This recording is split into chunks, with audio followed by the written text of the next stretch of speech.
مساء الهنا على احلى متابعين في الدنيا. يوم جديد وفيديو جديد. يلا كده يا حبايبي، لو اول مره تشوفوني يا ريت كده تشتركوا في القناه وتفعلوا الجرس على كلمه الكل عشان اي حاجه بننزلها يوصلكم اشعار بيها يا احلى متابعين في الدنيا. وبالله عليكم يا حبايبي ما ننساش نعمل لايك عشان اي حاجه بننزلها يوصلكم اشعار بيها والفيديو يترفع معانا عشان القناه كده تكبر بفضل الله ثم بيكم يا احلى متابعين. وصفه النهارده كده ايه؟ رز بلبن. طب بتصور الفيديو بعد ما عملت رز بلبن؟ الصراحه ما كنتش هصوره، فقلت ايه، لا انا خلاص هصوره معاكم. عملت الرز طبعا نص كوبايه كده من الرز. طبعا في مكونات لسه ما ضفتهاش عليه، احنا يدوب كده سلقنا الرز واستوى وخلاص وبقى تمام زي ما انتوا شايفين كده يا حبايبي. سلقت الرز في نص كوبايه من الرز، طبعا غسلتها ونقعتها كده شويه. نحط بس ايه، حوالي كده معلقتين كده من جوز الهند او جوز الهند كده يا حبايبي، ونقعته كده يجي ساعه. بعد كده ما غسلنا نص كوبايه الرز، يبقى نص كوبايه رز عليهم كيلو من اللبن عشان يطلع كده حلو معانا، وطبعا كوبايتين من الميه او شويه ميه اللي احنا نقعين فيهم الرز. بنسلق الرز مع اللبن الاول كده، وبعد كده بقى نظبط ايه السكر. حطيت سكر طبعا، وحطيت هنا اللي انتوا شايفتوه وضفته دلوقتي ده جوز الهند، طبعا بيديله كده طعم جميل. عندك شويه كريم شانتيه حطي. عندي هنا كمان كده ايه معلقتين كده قشطه من بتاعه اللبن. علمنا كده ايه الطعم او تدينا كده دسامه. طبعا هو ايه مستوي. ننزل بس القشطه اللي في المعلقه ونقلب. يلا حبايبي كده ندعم بعض. عارفه بقالي يعني كذا يوم مش بنزل فيديوهات والله غصب عني. طبعا في اللي بيعملوا كده وما بيحطش او يضيف نشا، بس هضيف معلقه نشا كده تربط معانا الرز بلبن، يعني الصراحه بيخلي طعمه حلو. هجيب النشا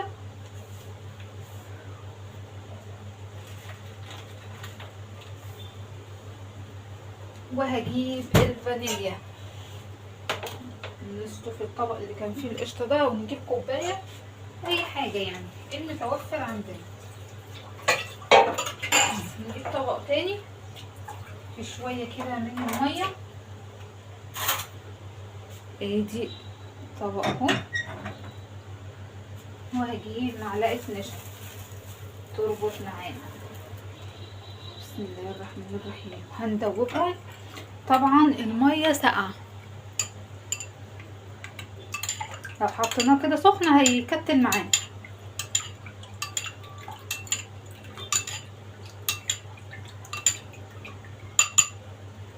ننزل بيه كده ايه على الرز معانا ونقلب. شايفين اول ما بنضيف النشا بنحس كده اللي هو بيتقل معانا. هنحضر بقى كده السلاطين او البولات او الكوبايات اللي احنا هنصب فيها احلى رز بلبن. وبسم الله ما شاء الله، شايفين النص كوبايه مطلع لنا كميه حلوه.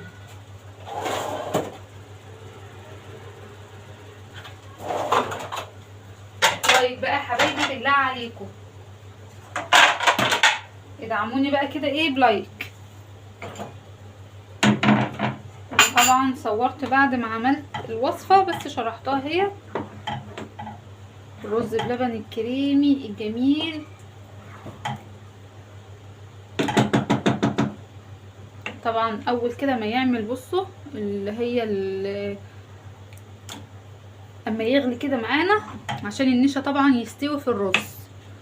حضر كده ايه، بسم الله. عندي كده البولات دي برضو حلوه،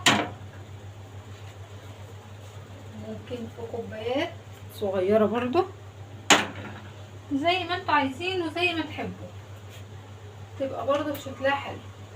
طبعا شتا بنبقى عايزين حاجه حلوه والله، صيف وشتا. الصيف طبعا بيبقى العصاير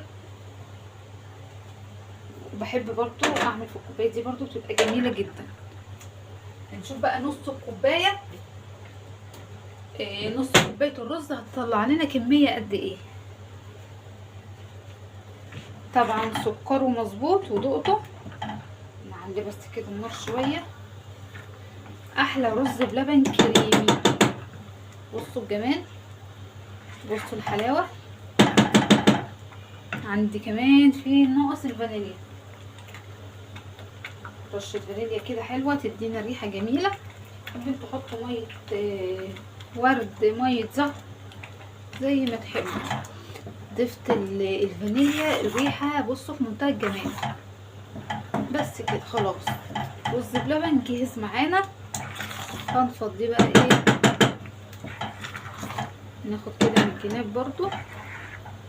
تمام، احلى رز بلبن. عايزه بقى ادوق كده بقى الحاجات اللي احنا ضفناها، السكر مظبوط ولا لا. بسم الله.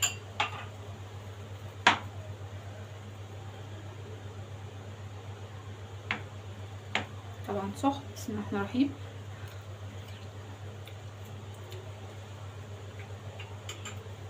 الرز بلبن طعمه جميل، سكره مظبوط.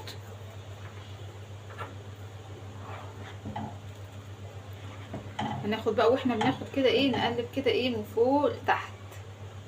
بسم الله الرحمن الرحيم. الشكل ده كده.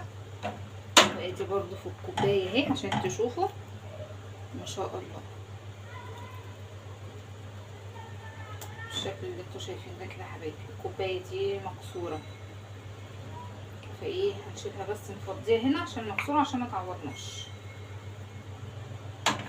لا قدر الله تعورنا، نركنها على جنب.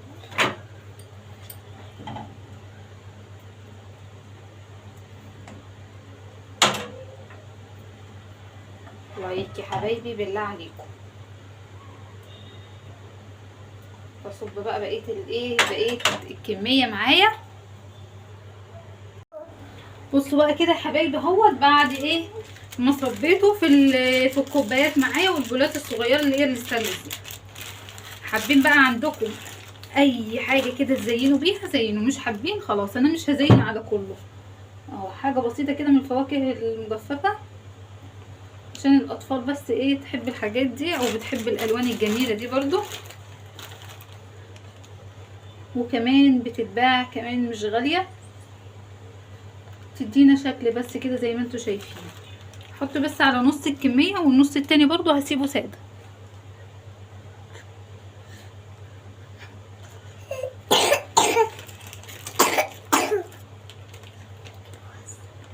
بصوا عملنا ما شاء الله من نص كوبايه رز عملنا 10 كوبايات. 5 همت ازاز و5 ستانلس. بصوا سهله خالص وبسيطه، وطالع معانا كريمي وفي منتهى الجمال. لايك وشير بقى احلى متابعين. وبعتذر طبعا على تاخيري، يعني غصب عني والله. بنتي بس كانت تعبانه فمش بعرف اصور ولا اعمل اي حاجه. فربنا كده يشفيها يا رب. وكده يا حبايبي يكون الفيديو خلص. يا رب كده يكون نال اعجابكم، وعملنا احلى رز بلبن سهل وبسيط وطريقته جميله جدا. انتظروني ان شاء الله يا حبايبي في فيديو جديد.